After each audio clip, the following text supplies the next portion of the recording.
Hello, hello, hello, innovators and friends. You caught me adjusting my mic.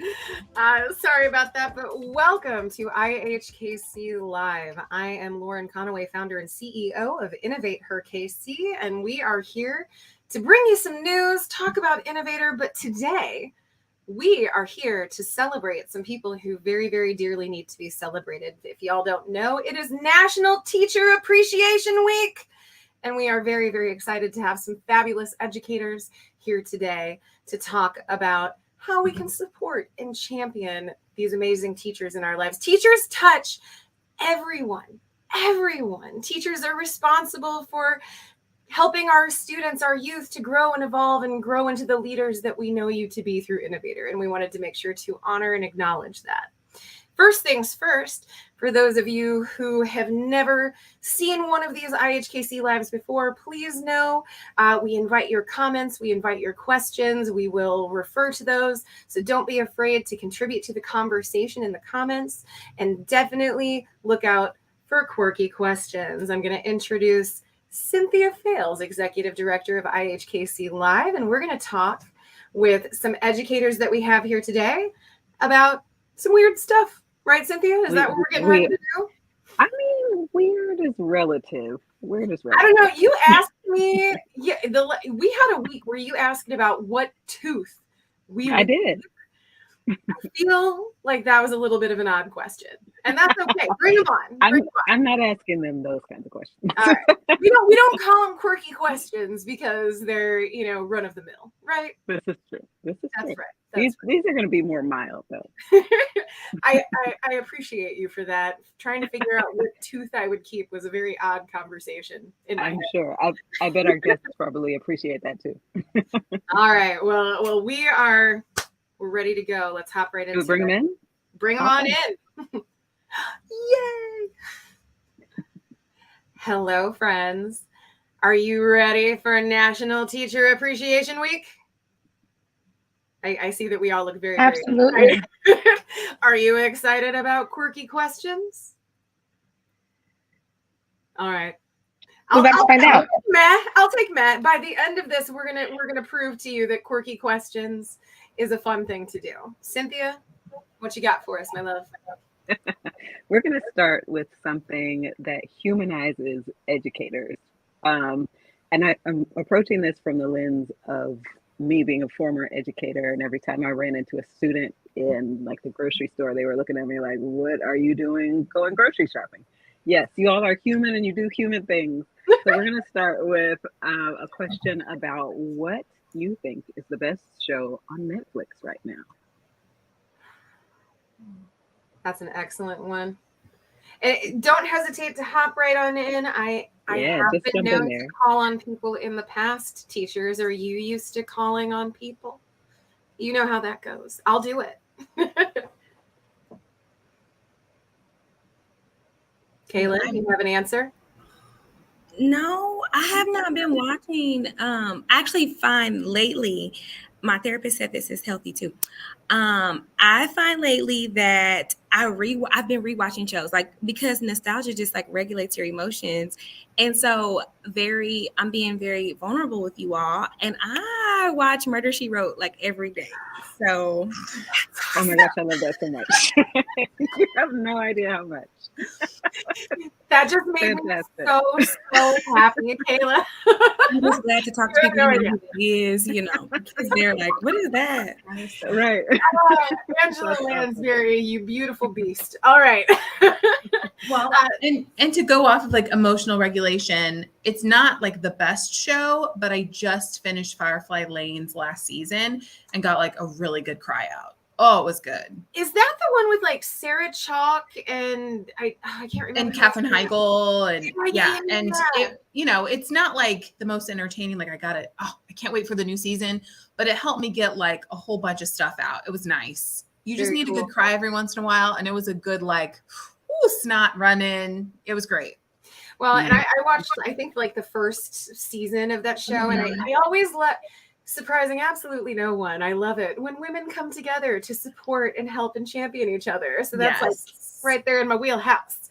Very cool. Susanna, how about you? I'm actually on the same boat with y'all. Kayla, my therapist, has also affirmed my decision to rewatch absolutely everything. And right now on Netflix, I am rewatching Narcos Mexico, which is my favorite show. And every time I say that, people kind of raise an eyebrow because they're like, really? But there's like this really large historical component. You know, they talk a lot about, I don't know if you've watched it, please do if you haven't, but about the political relationship between the US and Mexico and how it has very much informed a lot of the crime that happens in Mexico and the border, you know, the crime that happens at the border.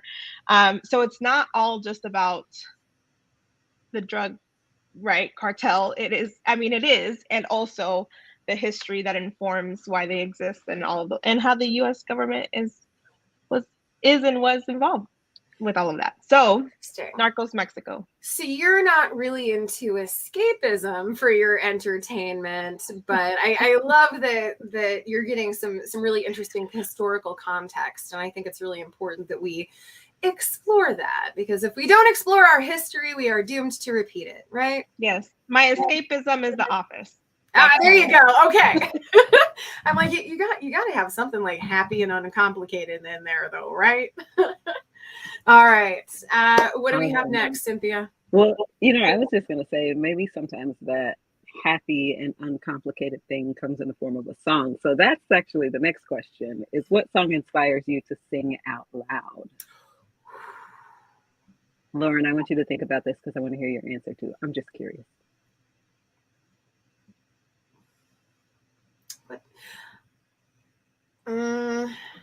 Okay, you want to know, this is such like I feel like this is such a standard, like this is not a unique answer at all.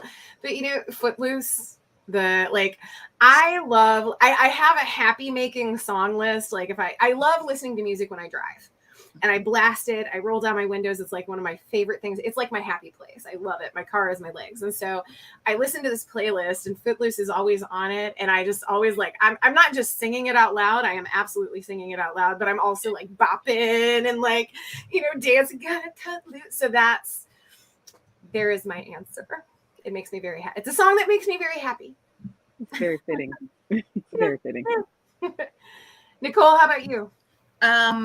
So my personal like song that just sort of like follows me throughout my life is Lovely Day by Bill Withers. It just, I don't know. There's just been like different points of my life where it's just sort of been like my rejuvenation song. So it's going to be a lovely day. It's going to be a lovely day. Just kind of manifestation. That is my song, but I end up singing, I have a 2-year-old. So it's a lot of like head, shoulders, knees, and toes lately. That's the jam. You can make a lot of little versions off of it. Do you know? So we kind of have to check though. Do we know who lives in a pineapple under the sea? Do we know what the fox says? Do we know that we need to let it go? Like, are these the kinds of songs we're talking about? We're an old school family. We're talking Twinkle Twinkle Little Star. If you're happy and you know it, you know, we're not to the new stuff. Yeah, okay. Maybe a little Hakuna Matata. She's into that. Moana is the jam. You know, Encanto is like the number one thing in her life. So that is such a good movie. I love it so much. Nicole, I have a follow-up question really quickly. Oh, go for it. Because Lovely Day, Bill Withers, there is one part where he holds this note. Oh, the end? Yes. Oh my gosh. Do you hold that? Do you sustain it? No, ma'am. That is not. I don't know anybody that has, except that's not. It's not a requirement. It's okay. Okay. Yes. No. Absolutely. No. All right. Kayla, how about you? I don't think I have just like one song. I like love music so much, but like lately, as the end of the year has just been upon us, and it's been harder and harder to make it into the building on time. I feel like I'm usually somewhere between like my gospel album where I'm like, Lord, help me get to work. And then also like some Mary J. Blige. And I'm like, I'm going to work and I'm going to get it. And then so I'm between those two always. Okay. I dig it. I love that. Susanna? I had a couple, and then I had to sift through the ones that are a little problematic. And so I I landed on I you know There's no judgment here. This is a judgment-free zone. they hype me up, but I landed on Return of the Mac. When Return of the Mac comes on, I'm like, hey, no one tell me nothing. I'm about to, whatever it is, I'm about to get it. Return of the Mac is I'm about to get it song. I love that so much. Well, and now I'm gonna pick on Cynthia and say, last but not least, do you have one? You're like the joy Sherpa. You need to have a joy song. I am. I don't know that I have just one joy song. There are so many that just cause me to sing out loud. And I would tell you just about anything by Emily King has me belting it out loud, long, strong, and sometimes wrong, but I'm still singing. There's joy in that. Lovely. All right. I have one more question for you all. One more question. I'm trying to decide between two questions that I have here, but we only have time for one. So Lauren, I want you to tell me left or right because you're going to choose the question. Left. All right. Left is, what new thing did you have fun learning? What new thing did you have fun learning? New thing. I'm loving these thinking faces right now. We all kind of have them too, don't we? Yeah. Yeah. I take pictures a lot. What new thing did you have fun learning? And I said, what was the other question? Oh, what was the other question? Amen. That was my fault. I'll allow an audible. You want an audible? What was it? What was the other question? 3 wishes. If you had 3 wishes, what would they be? Oh God. Both of those are that might be worse. Answer either. There we go. I'm going to give you the opportunity to answer either. Okay. I did it. Everybody still has their thinking face on, so I'm like hesitating to jump. Like, okay, I'm going to call on you. I'm waiting until everybody like loses the thinking face. Lauren, do you have an answer to one of these? Oh man, three feels really complicated to me, but I'm trying to think of something new that I've learned, and I'm like, nope, same shit, different day. What if it's 3 wishes regarding the field of education or the state of education? Ooh, I wish that every educator in the world was well compensated. I wish that every educator had all of the tools and supplies and resources that they need in order to create an environment where our children can thrive. Absolutely. And I wish that educators, I don't know, didn't have to deal with difficult parents, but that feels like a little downer, but I'm just like, I'm sure that we deal with it and it kind of sucks sometimes. So, hey, parents, be kind to your teachers this week and every other. And every other week. So there you go. That was a really great question, Cynthia. Thanks for Thank you. I do what I can. And now that I have vamped and stalled, Susanna. I have an answer to the what did you have fun learning? What have I had fun learning? I've had fun learning more about football. My husband and I have been together for a lot of years, and he's always been a really big football fan. And I could have been like, nah, that's your thing. But I really like the strategy behind it. And he pulled me in, and I've learned over the last probably 10 to 15 years a lot about football. And we're big Chiefs fans. We're season ticket holders. It's a love-hate thing. It's a whole can of worms, But it's been really fun to learn about because there is a lot of strategy and it's not just the touchdowns like I thought when I was a kid. There's a lot that goes behind it. So that's something I've had fun learning. Very cool. That is a fun thing to learn. And I love that you're using it as an opportunity to connect more and to interact more with someone you love. That's really sweet. He does the same for you though, right? Yeah. Oh yeah. He ain't got it. Very, very cool. Kayla, you got an answer? Have we stalled enough for you? Yes. Excellent. Okay. So my first wish would be to win the lottery. And then my second wish would be that I always look in the mirror and love what I see. And my third wish would be to always be a giver. Aw. And just so you know, I know that this is not self-imposed, but I'm going to tell you that I'm looking at you right now, and I love what I see.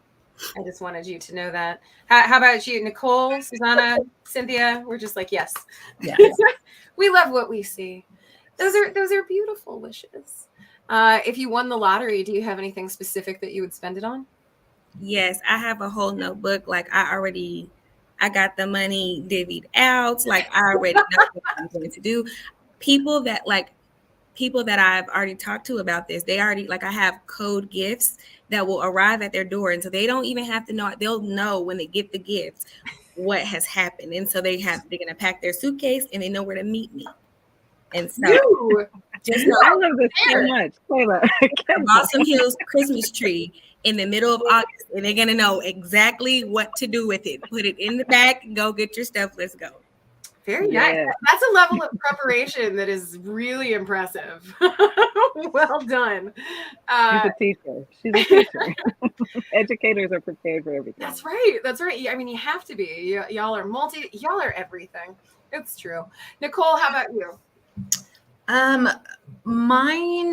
I've been learning more about myself in stressful situations and crazy situations. It's been a really intense, I think, month and a half. And so it's been a beautiful journey on the other side of it, of seeing my natural reaction to things, how my family and friends support. And so I've just been learning how I deal with trauma and stress and coping mechanisms to get through it. And it's ugly going through, but on the other side of it, it's been beautiful. So I don't know if it's been fun, but it's been a good journey of like learning and understanding myself through that situation. So I love that. So Cynthia like hopped out for a second. I'm gonna say, so I believe I'm trying to unmute. Quirky question. And we are going to say goodbye to Cynthia Fales right now. We're going to hop out of this discussion. But Cynthia, thank you. Absolutely. And Nicole, thank you so much for sharing that. That is super powerful for all of us to hear. Yeah. And to think about and be intentional in pursuing ourselves. So thank you so much for sharing that. And thank you, all of you, for being open and vulnerable and willing to lean into these quirky questions. And now I'm going to exit stage, whatever. See ya. She'll be back, folks. Don't even worry about it.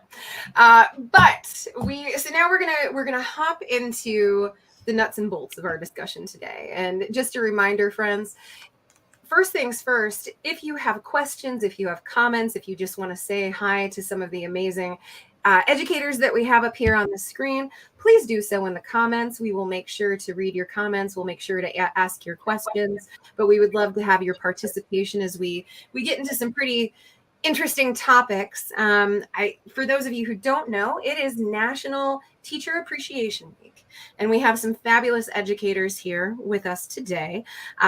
For those of you who don't know, Innovate Ihkc, we are industry agnostic. So we have entrepreneurs, educators, creatives, people from all walks of life in our membership. But we wanted to take a moment to honor and acknowledge the work that these incredible women leaders do in the education space. So first things first, I'm going to lob you the softball, and we're going to go in the order in which you appear on my screen.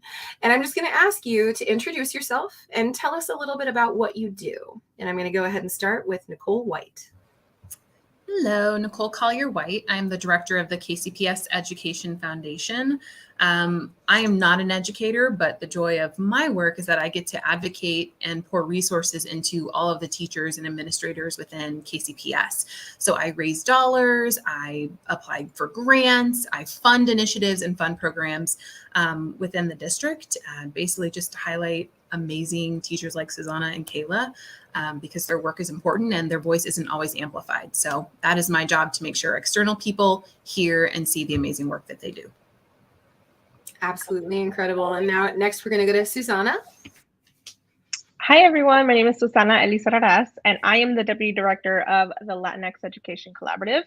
Our mission is to increase Latino representation in K through 12 classrooms. And I come to that work informed as a former teacher. I was a teacher for 6 years in KCPS at Gladstone Elementary, and I really, really loved that work. But as all teachers and educators know, there's a lot of room for advocacy.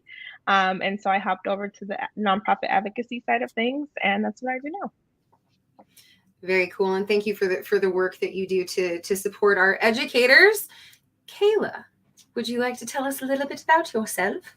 Hello, I am Kayla McClellan, and I teach in KCPS. I was at Northeast Middle for a little bit teaching 8th grade American history, and now I'm at Lincoln Middle and I teach 6th, 7th, and 8th grade Avid, and then I also teach 8th grade American history. I coach volleyball and track, and I host an after-school club for our Black girls, and the kids think I'm Walmart and everything else, so... Basically, you were teacher of the year last year for the district, by the way. Yeah. Yes. Congratulations, and well deserved. That's incredible. Well, thank you, ladies, so much for being here. I am so psyched and so thrilled to have this conversation with you. Now, first things first, we're gonna kind of set the stage. And I think that it is apparent to most of the population of the world that has eyeballs and ears and understands what's happening around them that education, it's a tough field to be in, particularly right now. And so I'm going to ask a downer question so that we can then get to like the cool stuff. But first things first, what are some of the challenges that you see? You know, we have folks here who represent and support educators, and then we have educators, people who've been educators. So what is your kind of 10,000 foot view of the education space? What are some of the challenges that teachers encounter? And I'm not going to call on anybody. You all have pretty impressive thinking faces. So I'm hoping that one of you will turn off your thinking face first. Just hop right in.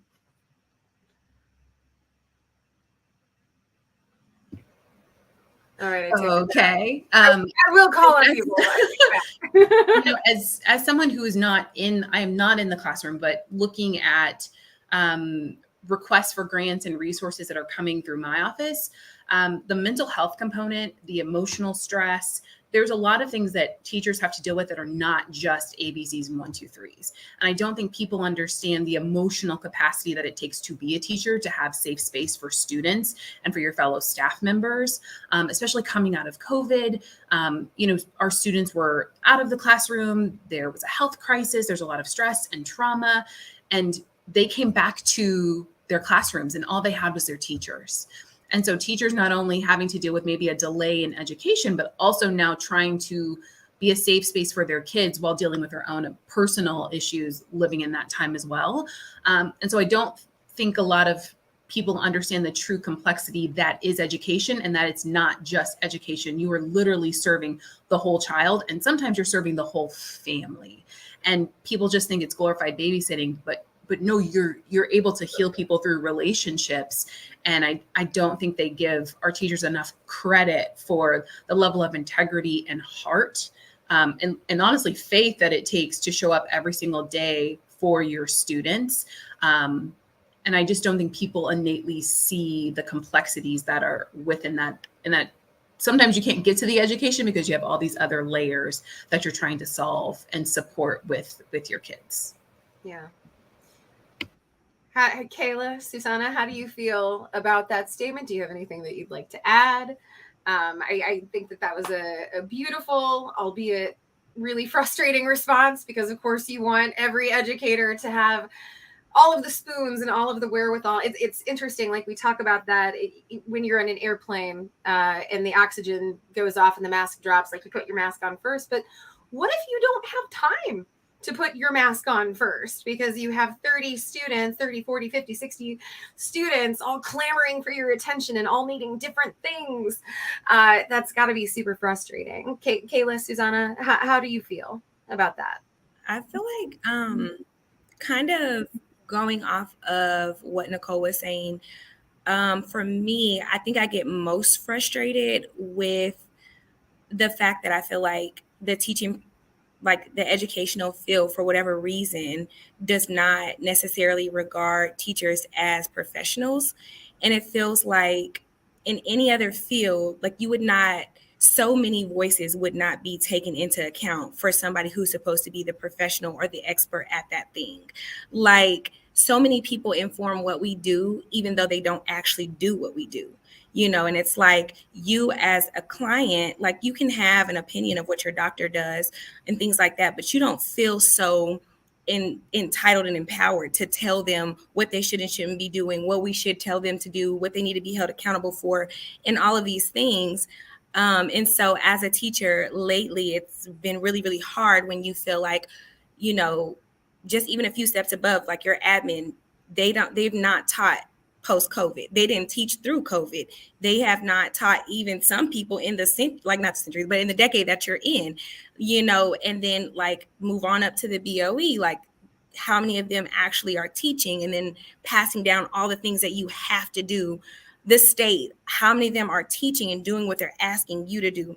Teachers, I'm not teachers, parents. How many parents are doing what they want you to be able to do? Like there's so many voices telling you what you need to be doing that don't do what you do. Some haven't ever done what you do. And then they expect so many like amazing outcomes. And it's like, it's so interesting that you're not willing to put in more money, more time, more any of these things, but you expect such great things from teachers. And it's hard. You're being held accountable for so many things, just by so many different people. And it just becomes like tiring and exhausting of trying to defend yourself and then trying to insert yourself here and then not exhaust yourself and then have work-life balance and like all of the things.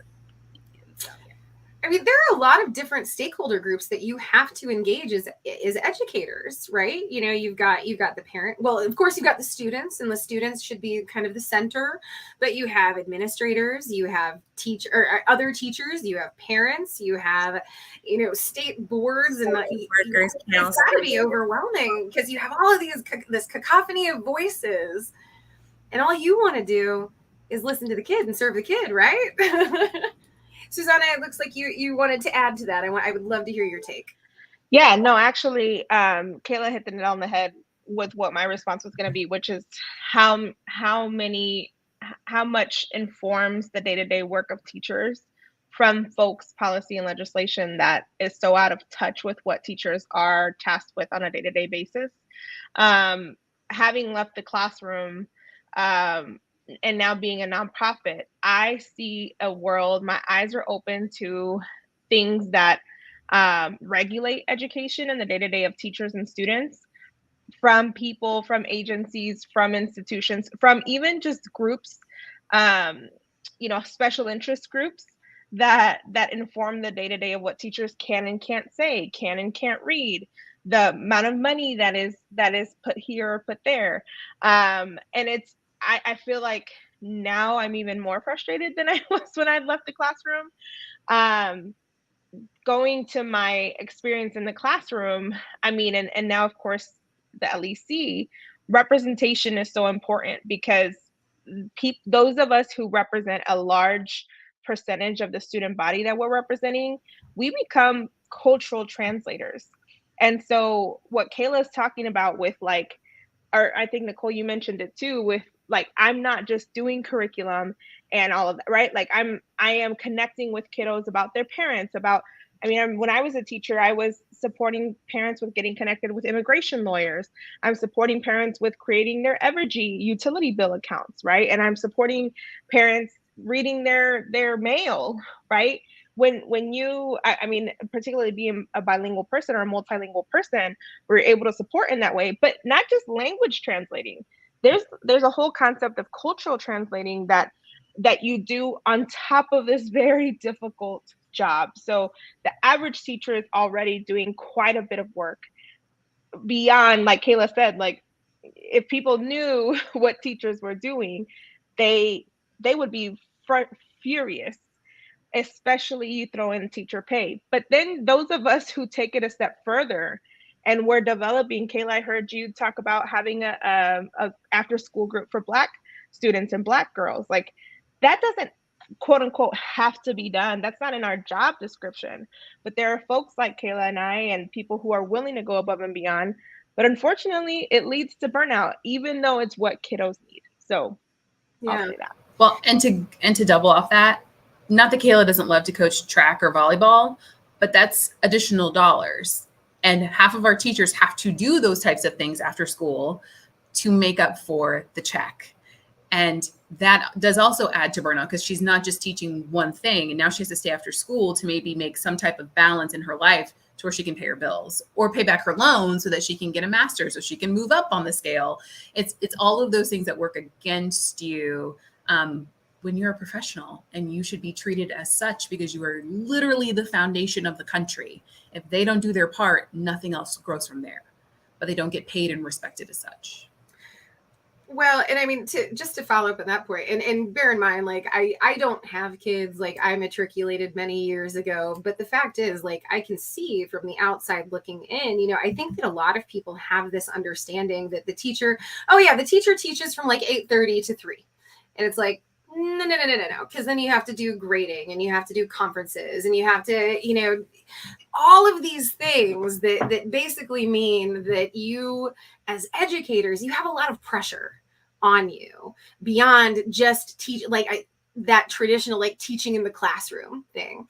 Now, one thing, and we're going to talk about like opportunities here in just a second, but one thing I do really just kind of want to honor it and acknowledge some of the work that you all do in the space where, in terms of equity, when we're talking about students who may not see teachers who look, think, and act like them, when we're talking about students who are dealing with grave systemic inequities in funding and supplies and resources available to them, I want to ask you, all three of you have a very unique lens on that, and you have a different way that you address those issues, but they're very real and very serious issues.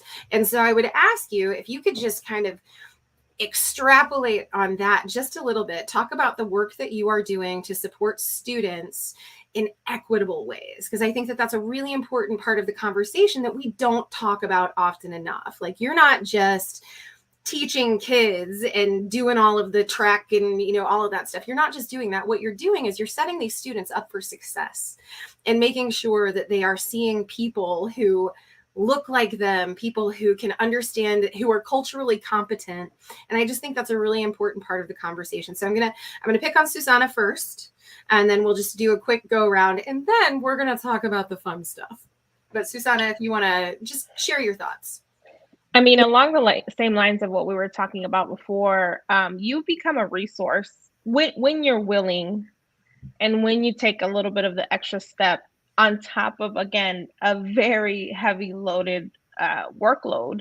When you are culturally competent is really the word, right? Regardless of your ethnicity or race, if you're culturally competent, you become a resource for your students and you become a resource for their families. And so what that means is there's a way to be culturally competent within our curriculum. So having books that show characters that look like our students, having books in different languages so that kiddos, when they first arrive and they're newcomers, they can feel included in our curriculums, right? There's a way to do that in a curricular way in our instruction. But when you're culturally competent and as a human, right, where you see a need and you're open, and you're like this open door concept of like, I know that Miss Ellie got my back. And I mean, to this day, I have students who are now, my second year of students are graduating high school. I've had students who will call me and say, hey, I made the decision to stop going to school. Can you help me get my GED? Because those of us who are open enough with our kiddos to say, hey, it's rough out there. Things are struggle. I'm there with you. When we've had similar experiences to the ones our students have had, like I've had, you become a resource. And so to think in an equitable sense, there's a way to be like I said, in your instruction and your curriculum.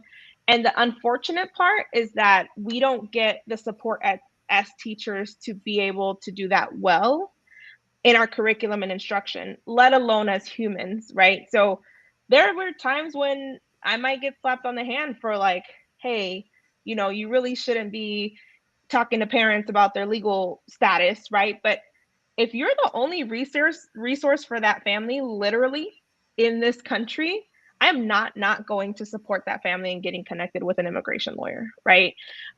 So the burnout comes from both ends, where you're going above and beyond in your work, but then you're also like almost judged or over disciplined for doing so, right? Doing it so in the curriculum instruction is just like one component of being culturally competent.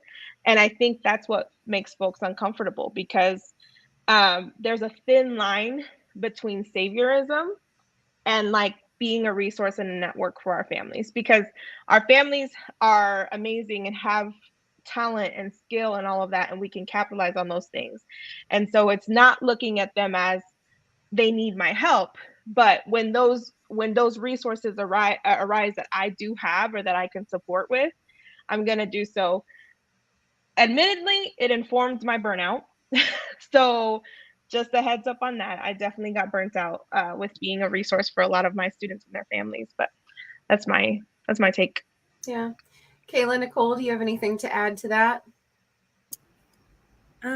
Yes. Also, I wish Susanna could teach my kids, because that's the teacher you want to teach your kids. But I think that the question of equity and like how to like inform equity in your school is like really, it can be just very complicated, because I think for teachers of color, being so far and few between in some buildings, it is really honestly a burden. Like, it is a burden because you have to be so self-conscious at all times. Every single thing I say, I have to think like what audience I have at the moment, right? Like, whenever I say anything, I'm aware of how many boys are in my room, how many girls are in my room, how many non-binary students are in my room, how many Black kids are looking at me, how many white kids are looking at me. What are they taking from the way that I am presenting myself? When I'm talking to staff, I have to decide whether, even if I'm extremely angry about something that is happening, especially to our kids, I have to make sure that I'm very calm when I speak. I have to make sure I use the right words so that they are not discounted. I have to make sure that I communicate well enough that I don't burn bridges in a sense, or that I don't offend anyone. So that when I do bring things to the table, that my voice is heard, or that people do respect what I'm saying or value what I'm saying, and that I can advocate for my kids because I am palatable enough, or I can sit at the table. And then I have to then inform people of things that to me feel very obvious and make perfect sense, without playing the race card. And then I have to kind of call people out and advocate. It just it's a lot, and then also me never being a white woman or a white man, then trying to inform somebody what they should do and how they should receive, even though I've not been in their shoes. And so it can be a lot. But Like it. it's just a bunch. And so I think in the way that Susanna was just saying, one way that I really find joy in providing equity to our students is finding resources and networking. For me, I try to think like I'm a very over the top person. And so for me, I'm like, oh, my kids deserve the best. And so if I know for sure we can't pay for it, somebody gonna pay for it, because I know people got money. And so I'm gonna go find whatever they need. We having a dance, no, we're having an extravaganza. I want to make sure that somebody's gonna donate decorations, somebody gonna volunteer to be a DJ. So it's gonna be food. Who's donating the food? We need swag bags. Like, I'm just like, I always think over the top, because then I'm like, at least I know we'll get something nice and our kids will have nice things to experience. If I experienced it, or if I've seen it somewhere, I'm like, oh, our kids can have it. And I never come into anything thinking that our kids can't. No, they can. And we're going to figure out how to do it, and I feel like getting them involved in those conversations and in those things. Hey, we don't have the budget for this, but this is the what fundraising can we do? What part can you play? And just showing them that there's a way to get whatever you need. and then providing it to our kids. So using that network, I know somebody who knows somebody who drives a charter bus. I know we can find somebody who has funds who could do this. You're not missing out on these championships. You're not going in, everybody got a different uniform on. We're not doing that, you know. So just kind of looking at it and saying, like, what is the best for kids and how can we get it for them? Not we can't have it, or, oh, our school doesn't have. No, they can and they will. We just need to figure out who to ask or how to ask, you know. Yeah. And well, so speaking of that, that actually segues nicely into the next part of the conversation, which is there. I'm going to ask you a two-parter, and I'm going to start with Nicole. So heads up, Nicole, as I'm talking, you're first up. But one of the things that we really wanted to talk about, you know, it's National Teacher Appreciation Week, and I want to know, what is it going to take to get the education space where we need it to be, where it is equitable, our children are thriving, no one is being lost or left behind. Like, in a perfect, I can see Nicole, I see that face, Nicole. That's a very loaded, that's a large, it's a big question. And so I'm going to ask you, you know, what are a couple of things that we need to do as a society to bring the education space where we need it to be? It's a lot.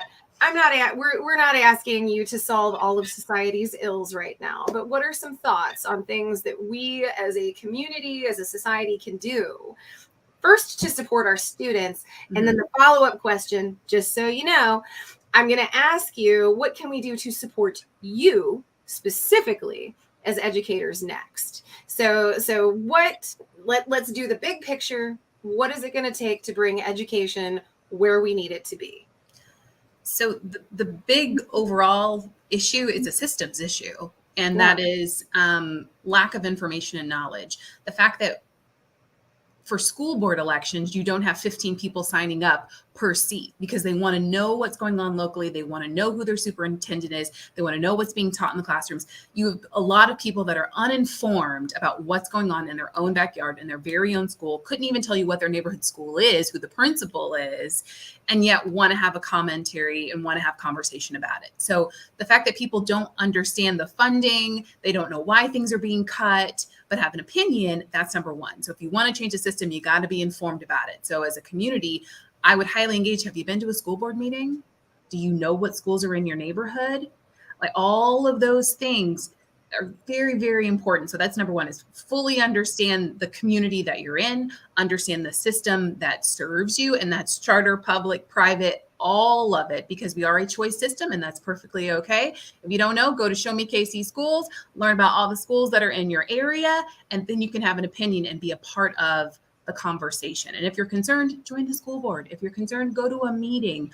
All of those things are widely available to you, and that way you fully understand. Another thing, adopt a school in your neighborhood. Even if your kids have aged out and you're not there, if, you know, Lincoln Middle School is right around the corner. Hey, Kayla, what you got going on? You have a dance on Tuesday? What you need? Some, you know, pot stickers? Great. I'll drop them off at the door. Understanding what's in your neighborhood and how you can adopt and love on a school. Schools used to be the crux of a neighborhood. Neighborhoods were really built around schools, and now it's sort of just an afterthought. And so understanding what's in your area and how you can love on, pour into, what are the needs, volunteer, and support the teachers, the administration within that school in your building is number one. So get informed, understand what schools are in your neighborhood. You want me to answer how to help me, or just? Well, no. We're gonna do that next. But okay.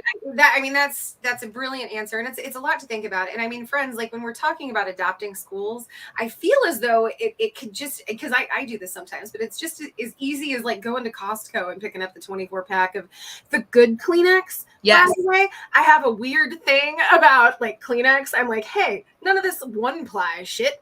We need to do the 2 and the 3. Like, get the good stuff, guys. Yes. But you know, markers, like the things that are perishable and that are used on a regular basis, like, you buy those things out of pocket when you're not paid. And like, if you were paid $1 million a year, great. Buy your own, you got your own Kleenex, you're fine. But like, you all don't get paid enough to be buying stuff for your classrooms. Like, we need to come together as a community. Kayla, Susanna, do you have any thoughts around, you know, that societal lens? Like, what do we need to do? How can we fix this? Ooh, Um, which makes me have like a real answer. Return of the Mac is in my head right now.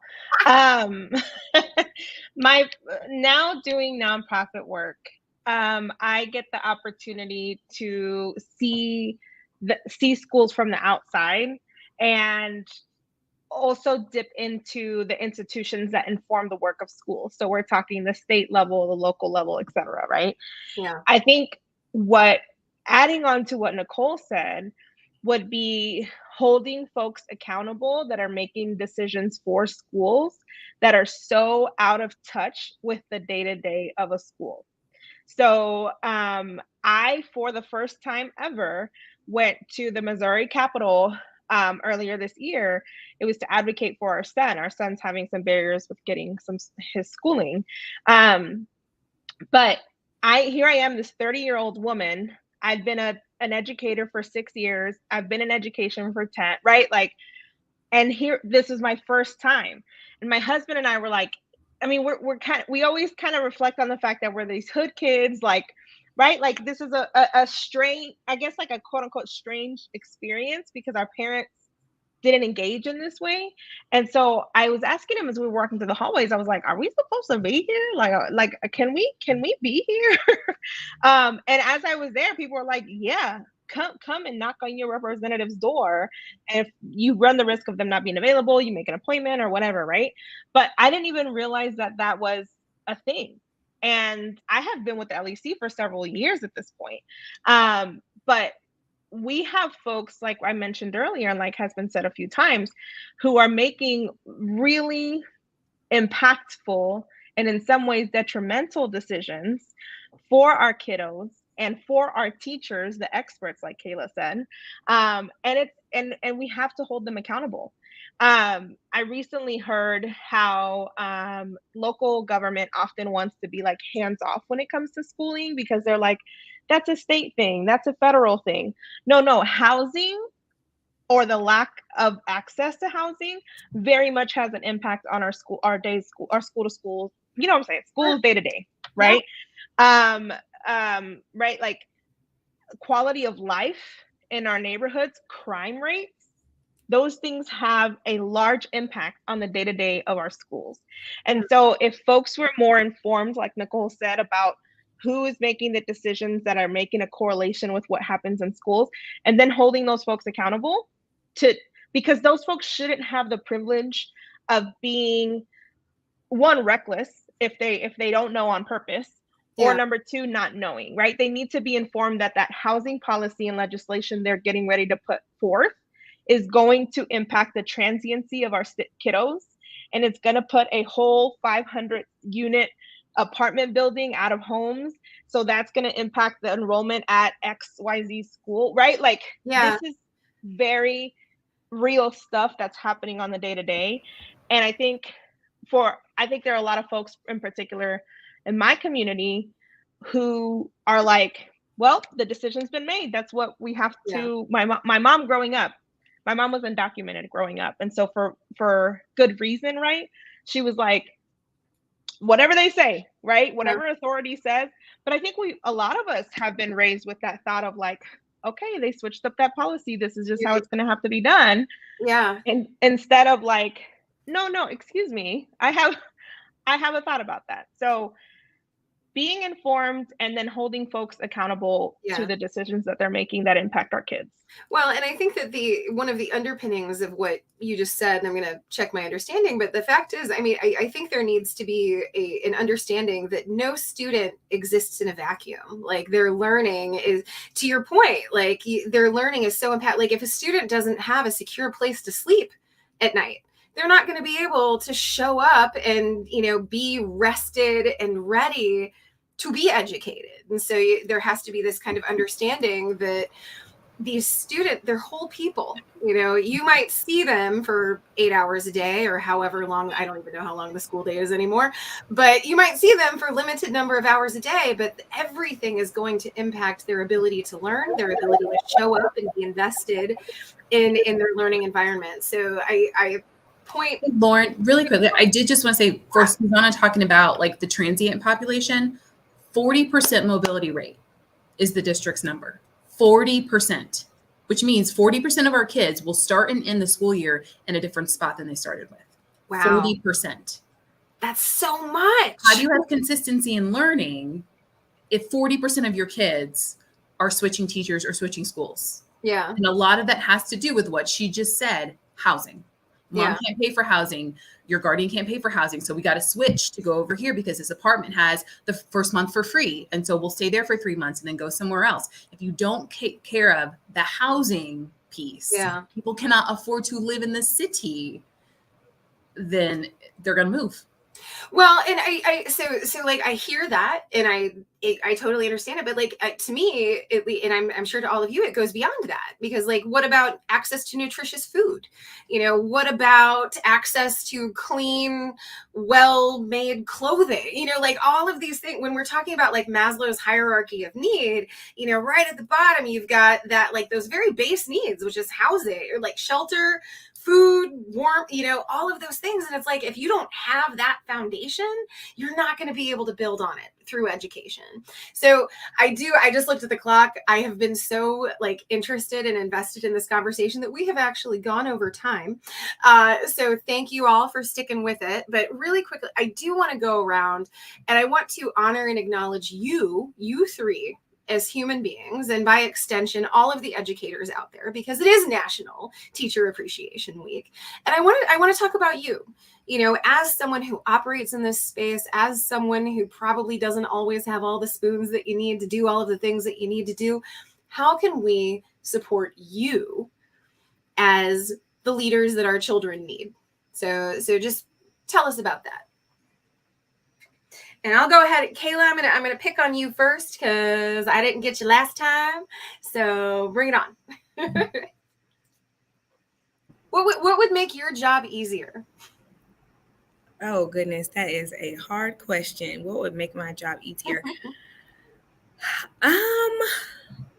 Honestly, something tangible. Honestly, I think what Nicole said, like literally just help and trust that I know what I'm doing. Like, I think there's a lot of things that teachers need that are just not tangible right now, in the sense of like, I know that you all can't pay us more. Like, I know that the teacher applicant pool is not just going to all of a sudden become huge. I know that time cannot be given to us in certain ways due to laws and different things like that. And those are the things that would honestly help.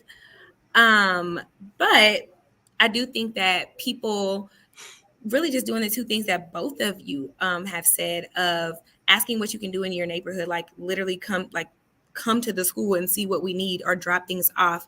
I think that if you have opportunities, kids in KCPS need opportunities. Like, our kids need to be exposed to things. Like, they need to see colleges, they need to see careers, they need to see field trips and all these different, like, they need opportunities. If you have a job where you can bring kids in, or where you can go talk to them, if there's things that you feel like you have to offer, go offer it to the kids at the school near you or at the grade level that's appropriate for what you do. If you have facilities, our kids need facilities. If you have a track that the kids can come run on, let us use your track. If you have extra uniforms, or you have extra water bottles or coolers or whatever, donate it to the schools, because we need facilities, we need materials, we need opportunities.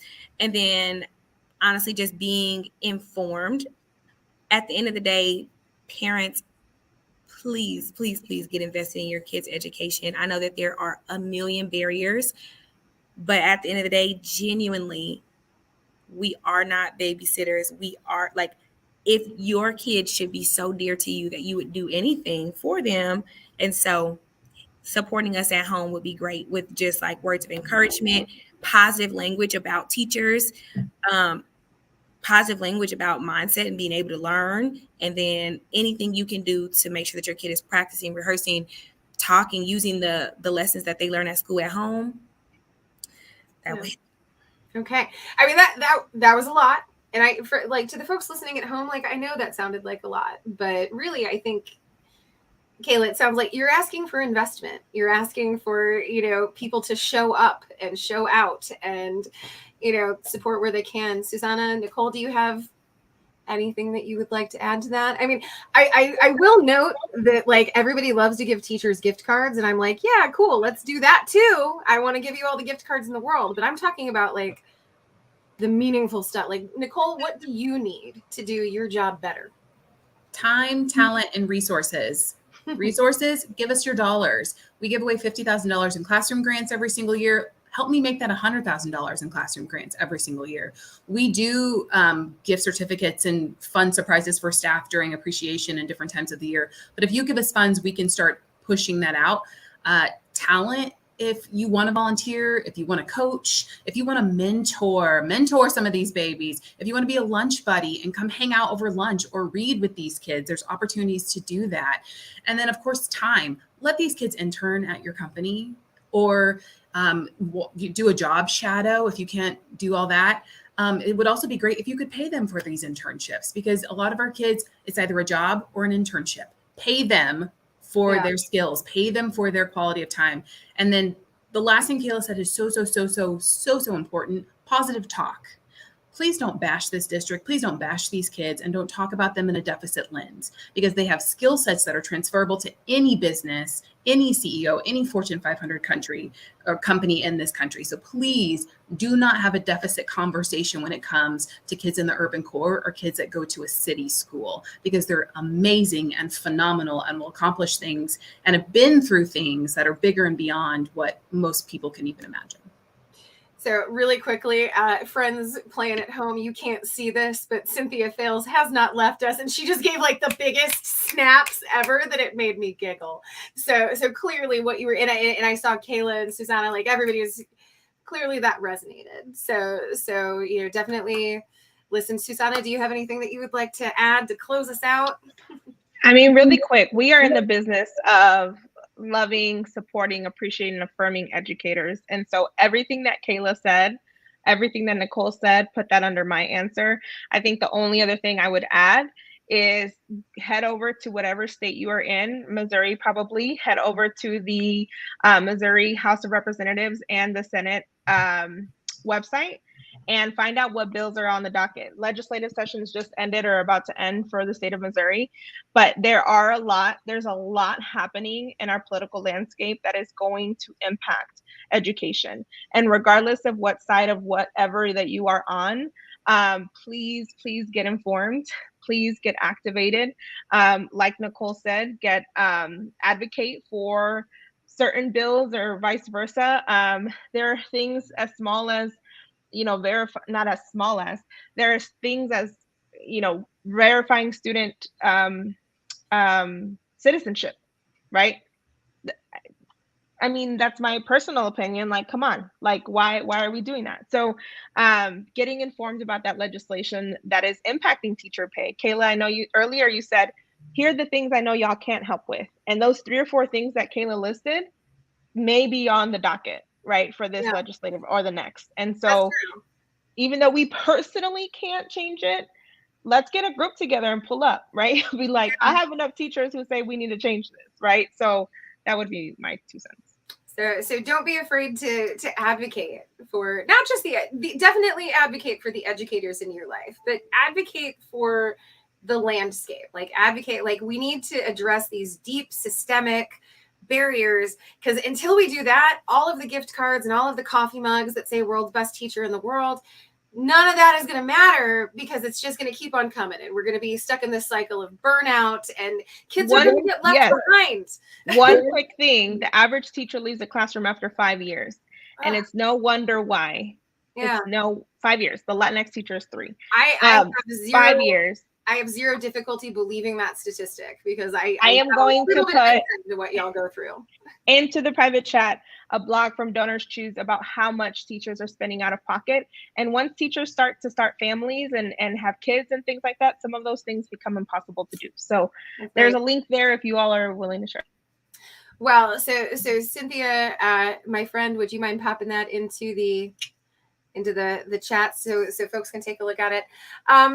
Nicole, Kayla, Susanna, thank you so much for taking the time to chat with us today. I know we went over time, but I really, really wanted to have this conversation, and I really, really wanted to give it the honor that it deserves.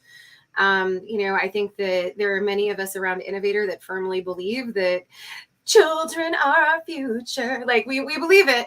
And so you are the ones who make it happen. You are the ones who educate, empower, instruct, and support our youth. And I really want to thank you for that. Really quickly, just a couple of you mentioned resources. So I'm going to tell you this now and we can chat about it more offline, but just know that Innovate Her KC, we have a very large community of leaders across the Kansas City area who are ready to plug in, when you're talking about things like job shadowing and talking to students, when you're talking about resources, don't be afraid to reach out. And we're going to do everything we can to get you connected to folks who can help. But I cannot tell you how grateful I am that you took the time to chat with us this National Teacher Appreciation Week. Thank you. Kayla, happy Teacher Appreciation Week. Yay! I'm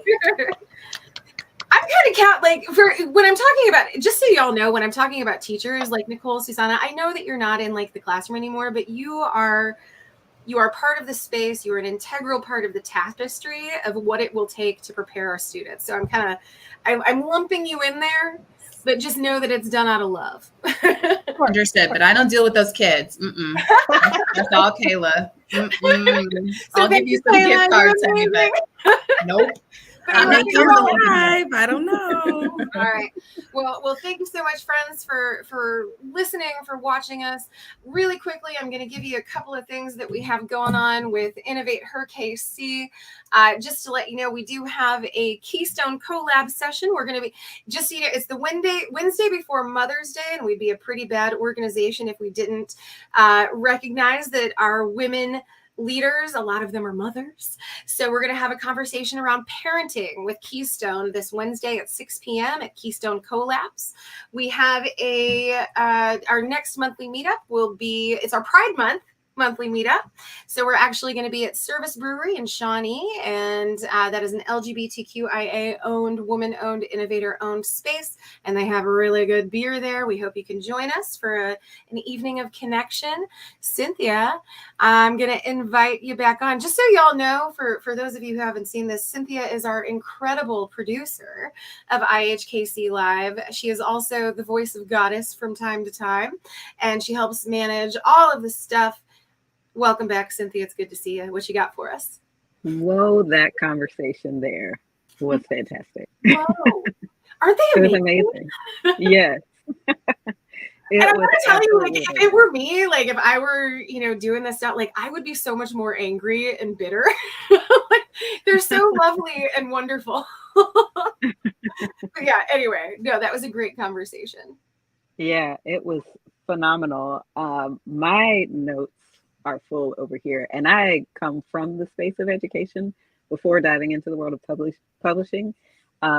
So that's why I was so like enthusiastic behind the scenes. I mean, they were like, try to do the snaps again, because like it wasn't. I don't know what I can. You were like this. It was like giant. I saw it in my peripheral vision, and I was just like, yes. Oh, Cynthia believes that. Yeah, 100%, 100%.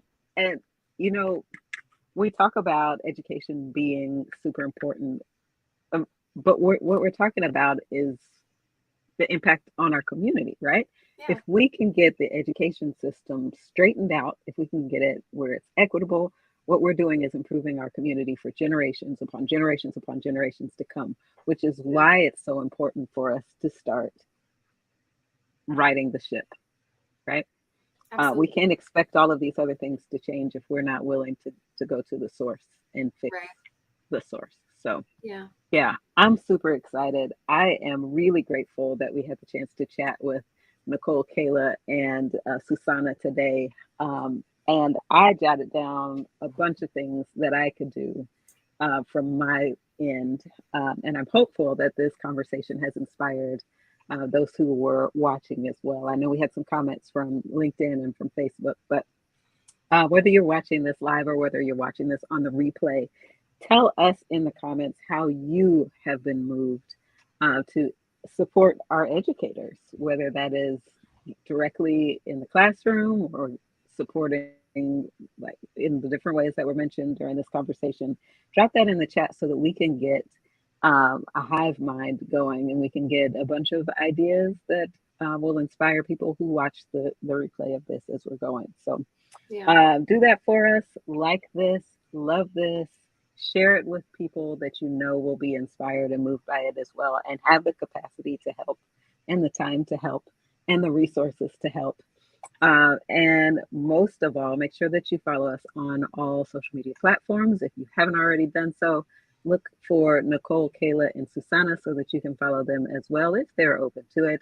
And more than anything, thank you so much for tuning in, and we'll see you on the next one. No finger guns, right? I'm not No allowed finger to do this guns. anymore. Please don't do that. Howard kissing. We'll see you I on have the next one. a really bad habit. I can't do that anymore. Thanks for watching, friends. We will catch you on our next IHKC Live.